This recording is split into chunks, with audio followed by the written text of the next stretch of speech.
Friends ma'am अखोई ngarang han sanakiba Argentina ki Egypt ki match se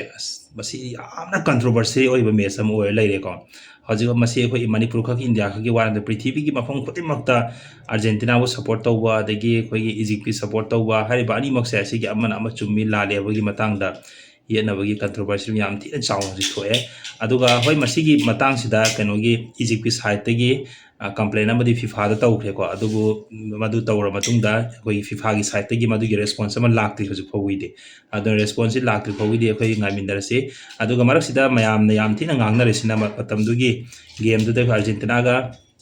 Egypt ki game du referee oi ki misak se mark si pra koi bias oi ba nakal lamada support tawba Argentina support tawba adugu misak ne duna makoina tawraga Argentina ngamhan gibni habagi yam allegation adugumba Egyptian support tawba singi maraktagi lai aduga Argentina singu support tawba singi maraktagi dum match to khitang phajabadi wat kre habadi referee gi side tagi asoiba khara lai khraba habagi adugumba gi potu dum hajik thore ko duna sigi potsi mayam na thore isna de kari mu khara dileram do male habadi sungai lai traga de khoina asuma pawji tholokum thokte bo adubu lai mayam allegation kai kam mayam lai sna takpadi problem khara di lai male match do ko aduma ngasai kanogi FIFA gi side gi pirakpa result do ma yenga si ko aduga mayam khaminar se aduga atopa mana handaki FIFA World Cup se yamna nungai ga dra aina khalam bane adugo kay hani khwaidagi asi tasengmadi ai si masigi matang da su video sharing da bane adugo mayam da khanghan da biya de khalmadagi semjarak bane handaki laiba FIFA World Cup se sida yamna nungai thaba mana khoigi USA gi sandaro emana hansi USA ga Belgium ga sanaba taba numita red card phangi mayam khangbiram do male si ko ado red card phangba misak se FIFA na muka handu khreba yam ngakpa mani ko kaman handu ki ge kanda Donald Trump masana su masi confirm oikre masana su yajakre Donald Trump masana FIFA gi president phone tawraga adumaina tawra matungda FIFA gi site gi red card pi khiba ma USA gi sanroi du red card to handokre do next ki match te yaw bi yarani adumaina hai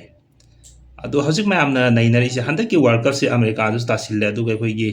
miyoi kanglu khara nai tar yana masin khana pangdau do gi mong ma hajik fajana social media da internet ta sigi pause mayam tholakre hajik se aduga khoina khangjin biya base khoi gi FIFA gi history da na red card phangraba misak ama magi country gi prime minister da president na phone tawraga FIFA da ga hairaga handu hanbasi amu thoki da Donald Trump han bani Donald Trump the first ni ko Donald Trump si war tawi amu si yausing gine amu samu si yausele mani yawdu maham si leite natra aduga mayam na su kwai thaja ba thami ba FIFA asigu ba adu yam chaw phaba organization amada politics ki oiba prime minister natra president ga khut thingjilaga makhoi gi sanaroi siga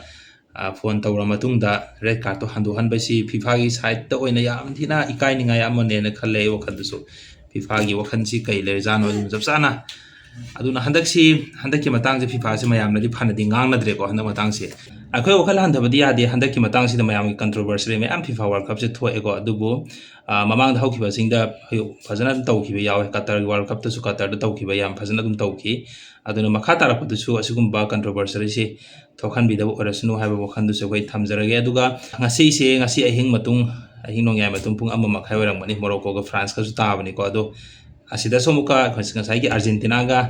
Egypt ka thokhiba adugi problem do adugi controversy adugum allegation mayam do muk tholak tabadi orasnu ko handaki ngasi leire match de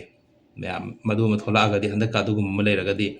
FIFA ji thajaba se world gi ngasi football bu pamjari ba miyoy kya gi thajaba di fasana mang khane FIFA da aduga marak sida ina aigi viewers sing channel se sangbi re bese now sing da haijening mu sai site gi ke samtang tawjari aigi channel asibu mayam na nauna sangbi re bese now sing na subscribe to sin biromo aduga mayam gi thajaba su manghan jaroi mayam gi kana ga da badu ma video kya su mathang adu mayam da share tawna bu hona jarake aduga muk mayam punna next video da mu unarase thank you all